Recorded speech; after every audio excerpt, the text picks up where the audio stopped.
What's up, guys? I just wanted to do a quick walkthrough of the 2020 Tracker Classic XL.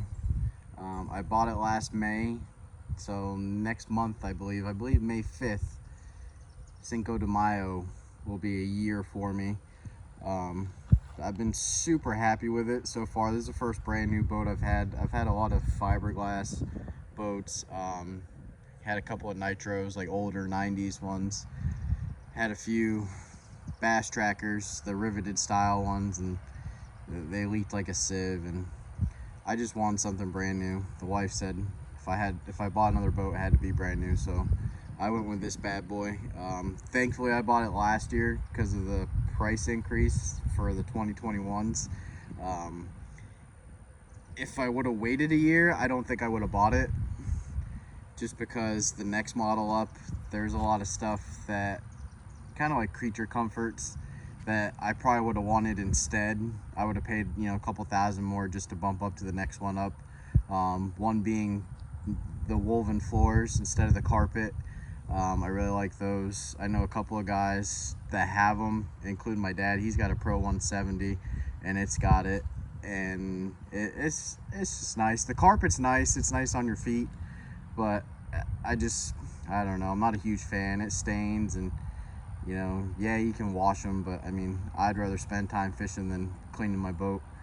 But anyway, the main thing I wanted to address is the big elephant in the room. Yeah, I do have a couple of power poles. I just put them on 2 weeks ago, and to be honest with you, if I had to choose a couple of words to describe them, game changer. It made me fall in love with the boat all over again.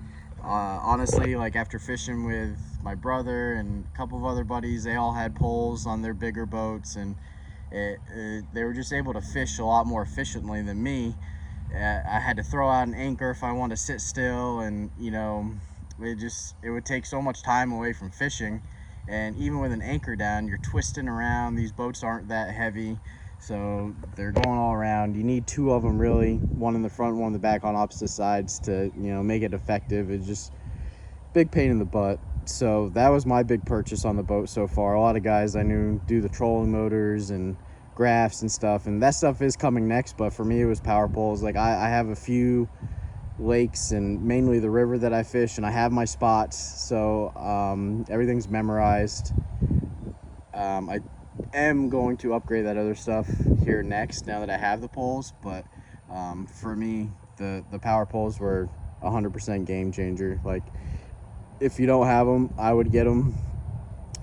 A lot of people ask me, how'd you put those on without voiding the warranty? I'm not sure. I don't know if I voided the warranty or not. I didn't move the motor, so I'm guessing my motor warranty is 100% intact. As far as the hull, I don't know. Maybe it's gone, maybe it's not, but it's just money. I make it every day, Monday through Friday. So, I mean, if I have an issue with the hull, I'll just shell out some money and have it fixed. The motor is really the only thing I wanted to save a warranty on if I could. That's the most expensive part of the boat. So I mean, if I wreck the hull, I can take the motor off and put it on another hull. Big deal. So we'll get into it. I'll show you how I mounted them. There's two. So like when I was doing this, I called around to a bunch of different places, including the place that I bought the boat, and they said that they mount them to these boats all the time. I've seen one other boat with them on there, one other Classic XL with them on there. I believe it was a red one. They bought it at the same place I did and had them installed there.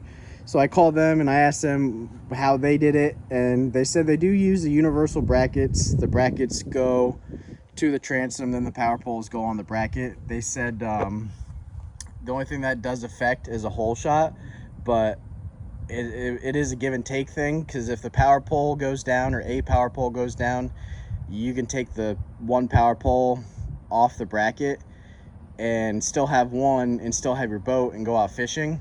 And then the other way, they said, is they mount them directly to the transom. That saves a hole shot, and the handling, and I can attest to that because that's how I did it. I mounted it straight to the transom, and I don't feel like I lost any hole shot or top speed. They're really not that heavy. I mean, I got the Sportsman 2s. Maybe if you got the Pro Series or the Blades, maybe there's a weight difference in them. You could check out Power Pole for yourself. I don't really care because I got the Sportsman 2s, but they're light. I mean, I don't notice any difference. I usually fish with one other person. I mean, really, that's the max you can fish on these boats anyway, comfortably, is 2 people. Maybe sometimes I'll take myself and another adult and one of my kids fishing. Maybe me and my wife and one of my kids, or just one of my kids or both of them. And it's still good. I mean, we're good to go. So let me get into how we mounted these bad boys up, since everybody's wondering. So there they are, right on the transom. So if you ask me, they're pretty dead on. I mean, my driveway's crooked, but they're pretty dead on. We jacked up the left side of the boat if you're facing this way and did everything even. We used levels. We measured twice, drilled once.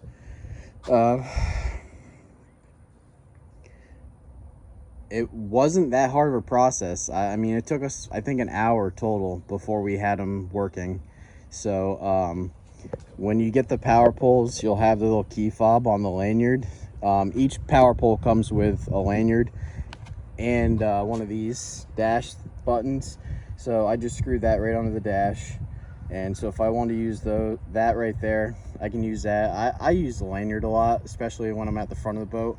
I am probably going to spend the $99 and get the buttons for up here on the deck, just so I can hit it with my foot as soon as I want to go down and keep fishing. The only downside to the lanyard is, you might have to take your hand off your pole to hit the button if you're on a fish. So the foot controls up front would eliminate all that. Have 2 pumps, and these power poles, they come with everything you need. They both come with a quart of hydraulic fluid. So this is how I mounted them. I keep hearing from everybody, oh, you got to mount the pumps a certain way, you got to mount the poles a certain way. I called everybody. I called dealerships that sell these boats. I called Mercury. I called Tracker. Nobody knew. I mean, it's a big mystery. And if you want my honest opinion, I think it depends on where you go to bring your boat. If you bought it from Bass Pro and that's where you want to do your service, you're probably going to be SOL. They're probably going to make a big deal about it. I bought mine from a local marine dealer in New Smyrna Beach, Florida. And they were super awesome. They actually were going to get me in sooner than everybody else because I bought my boat there, but it wasn't soon enough for me. I had a fishing trip coming up, and I have a marina a quarter of a mile down the road that had 2 power poles in stock. So I went and did it.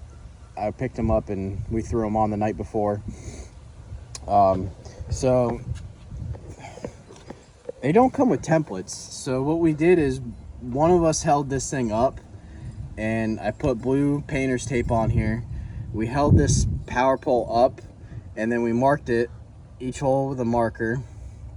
We measured everything. I mean, we measured from here to here, the bottom of the transom up. Like, we measured a lot. Like, probably most of the time it took to install these was measuring, because I mean, you're putting 8 holes in the transom. You only got one shot at it.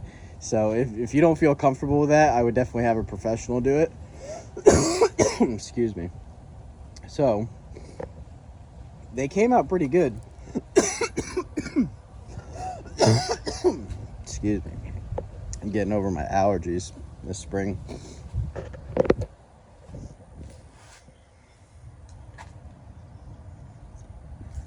So one of the most important parts is I went to Home Depot and I got a tube of 3M 5200 marine sealant, and it's a sealant specifically made for boat transoms. We drilled each hole, stuck the end of the tube in here, and filled each hole with the 5200 until it started coming out the other side. Filled it up. We have a little bit on here, just, you know, to get a good seal, we put a little bit around where it mounts, you know, on the bracket on the power pole. And then,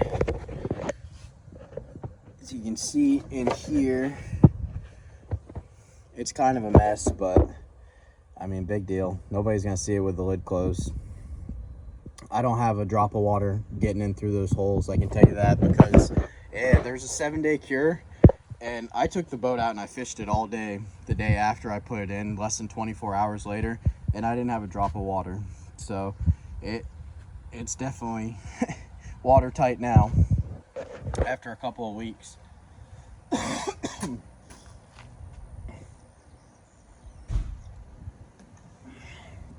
So other than that, I mean, everybody knows these boats. They know the weak points on them. I got new boat buckles. I'm probably gonna get the ones that are ratcheting just to make a quicker launch at the ramp, but I mean, those do the trick right now. I did get an extra battery for the trolling motor and accessories. I just got the wires and I chained them together. It's still 12 volts. This past crappie season, the trolling motor lasted like 4 hours maybe on the one battery, and it wasn't doing it. I couldn't troll anymore. We usually troll with a bunch of poles hanging off the front and off the back. I can show my setup with that in another video, but the 2 batteries, once again, is a game changer too. Like the one battery, it's hard to troll all day, especially on 4 or 5, which if you have this trolling motor on this boat, the one that came on it, you already know it's not that great unless you run it on 4 or 5. I mean, really 5 is what you need to be on if you want to get it to go anywhere, especially in the wind. I did that. I just did a little 2-bank charger.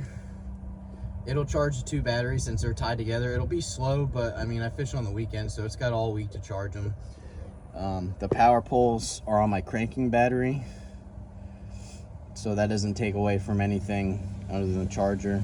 But being that I have 3 batteries, I'm not worried about the cranking battery. If I gotta undo the motor from this battery and put it on one of these other ones, I'll be able to crank up, no problem. I got a deck extension that I had my buddy weld up. He's a professional welder, so what he does for a living. He was able to make me a pretty decent deck extension. I gotta work on it some more from my end. I gotta redo the deck. I kind of just slapped it on there because, once again, I'm super impatient and I just wanted to go fishing the next day and try it out. So I just need to pull that deck off and redo it. Maybe some carpet that matches a little bit better. But that's pretty much it. I mean, a lot of the upgrades, once again, have been back here. Power poles, extra battery, the 2-bank charger. The next thing I'm going to do is I'm thinking I'm going to upgrade the trolling motor, something with iPilot, and then get a couple of Helix 9s, one for the dash and one for the bow. That way I can just see those fish a little bit better. Like I said, I mean, I'm not really super familiar with electronics. I've been fishing the same spot since I was 16 years old. So, I mean, I know where they're at. The local tournament I fish on Wednesday nights out here, it's on the river that I've been fishing my whole life. So, I mean, it's not really that big of a deal. So, the other thing I did do when I brought it home is I pulled the pinstripe off. I just took a razor blade and I kind of cut it flush right here because they put the pinstripe on and then this sticker overlaps it. So I cut it even with the edge and I left that bass tracker on there.